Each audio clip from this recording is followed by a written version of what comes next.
осы заманға лайықты негізделген өз әліпбиі бар. Мына оқу құралымен танысуға шақырамын барлығыңды. Әріпті үйрену негізінен қиын емес. Оған ынта, жігер болса болғаны.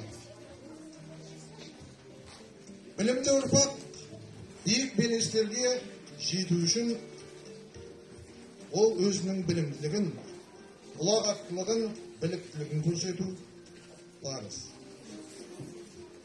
Түсіндіңдер ме балалар? Жақсы, жарайсыңдар балалар.